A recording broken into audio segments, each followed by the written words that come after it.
Assalamu alaikum. Dear students, how are you? I hope all of you are fine and safe by the grace of Almighty Allah. And I also hope that you are utilizing your time by learning something new every day. Dear students, never stop learning because once you stop learning, you start dying. My dear students, you are the future leaders of the nation, and leaders never stop learning. So just keep learning. Welcome back to my lesson. I am Sanjida Khanom, lecturer in Finance, Banking and Insurance, BAF Shahin College, Chattogram.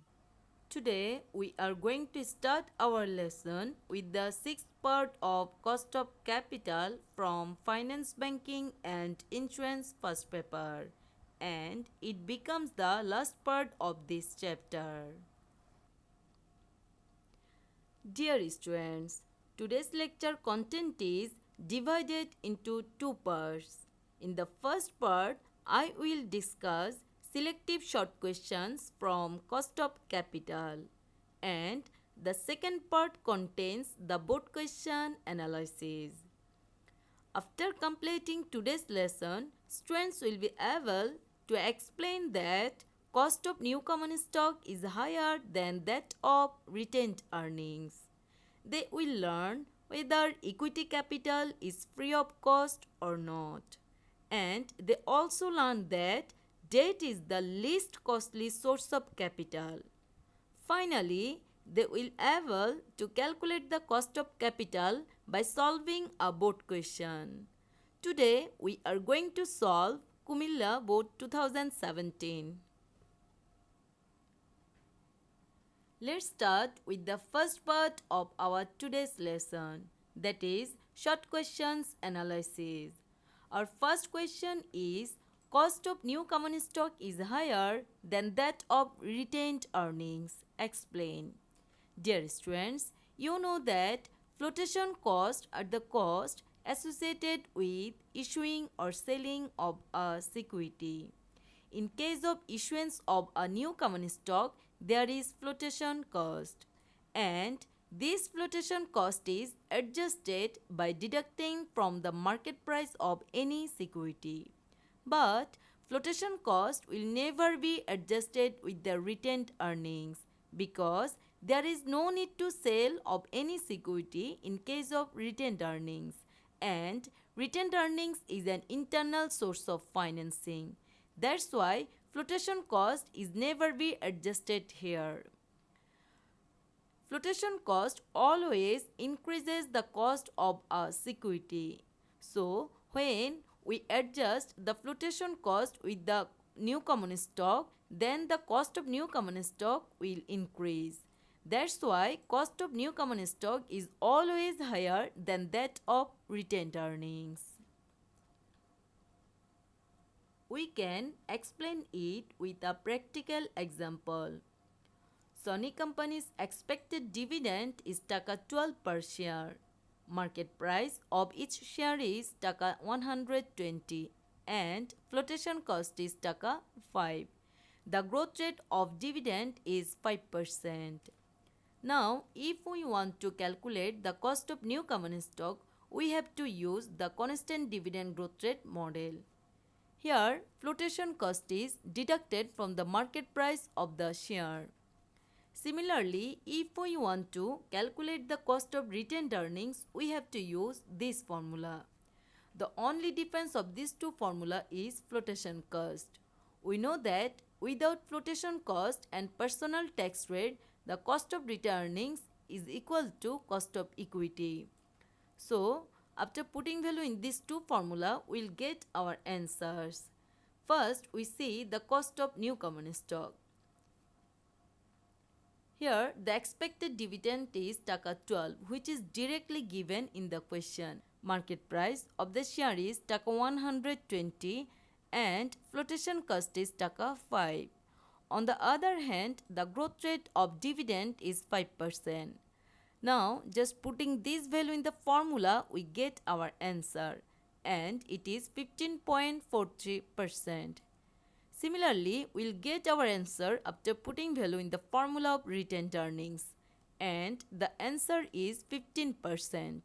So, when we compare these two results, we see that the cost of new common stock is higher than that of retained earnings only because of flotation cost.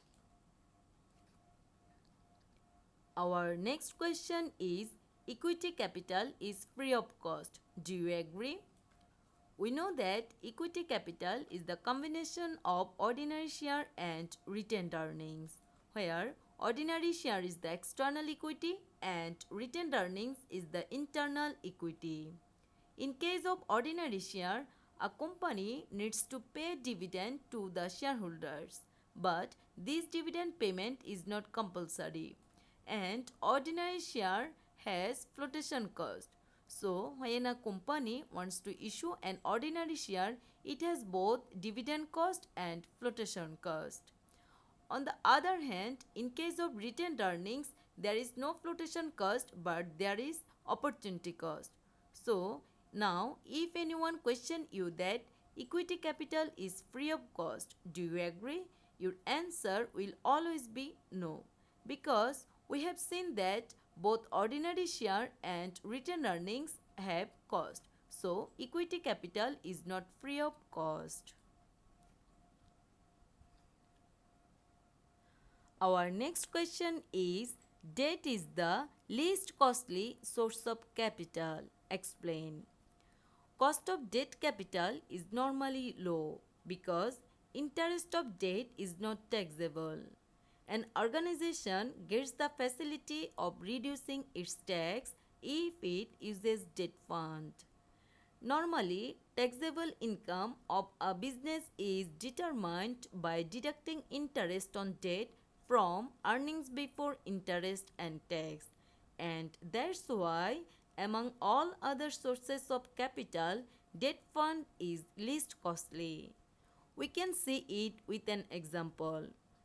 The cost of debt of a company is 10% and tax rate is 30%.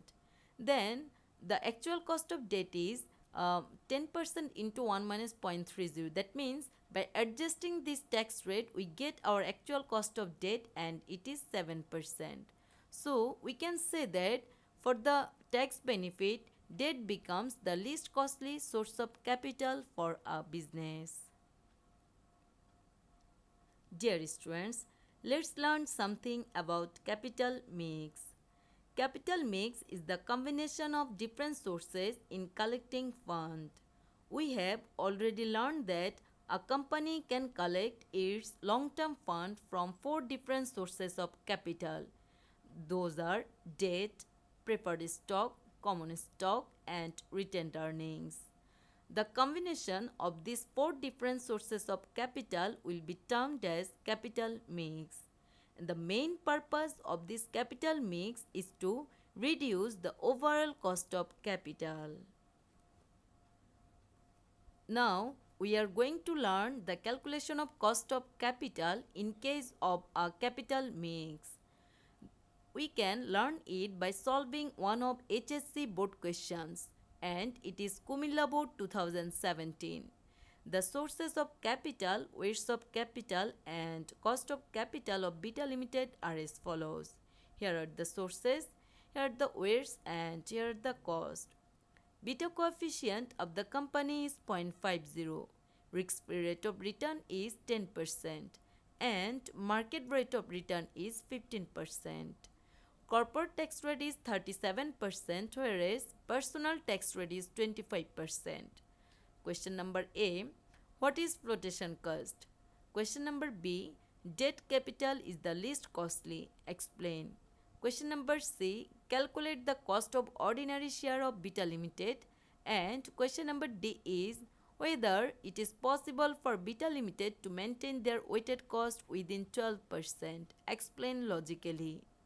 We have already covered question number A and B in our lessons. Now we start with the question number C. Let's start with the question number C, that is, calculate the cost of ordinary share of beta limited. It is mentioned in the question that beta coefficient of the company is 0.50, risk-free rate of return is 10%, and market rate of return is 15%. We know that there are three models to calculate the cost of ordinary share. So we have to use capital asset pricing model based on the information given in the question. So after putting value in the formula, we'll get our answer. Here risk-free rate is 10%, market return is 15% and beta is 0.50. By putting this value in the formula, we'll get our answer and it is 12.5%. That means the cost of ordinary share of beta limited is 12.5%. Here is the last question of our STEM. The question is whether it is possible for beta limited to maintain their weighted cost within 12%. Explain logically. At first, we have to calculate the weighted average cost of capital to explain it. We know that there are three steps to calculate the weighted average cost of capital. So let's start with the first step. The first step is calculating the cost of each source. Here we calculate the cost of each source of beta limited. In the question, before tax cost of debenture and cost of priority share are given. It is also mentioned in the question that corporate tax rate is 37% and personal tax rate is 25%. Dear students, now we calculate the cost of each source and we start with the cost of debt. In the question, before tax cost of debt is given, but as there is corporate tax rate, we have to calculate after tax cost of debt. So, after putting value in this formula, we get our answer. And the answer is 9.45%. That is, the cost of debt is 9.45%. Next comes cost of priority share, which is directly given in the question. So, we easily get it from our question. In the previous slide, we have calculated the cost of equity. So, the answer is 12.5%. Now, we have to calculate the cost of retained earnings. As there is personal tax rate, we have to adjust this personal tax rate to calculate cost of retained earnings. After putting value in this formula, we get our answer and it is 9.38%. Now, we have our cost of retained earnings which is 9.38%. Now we have the cost of all sources of capital in our hand.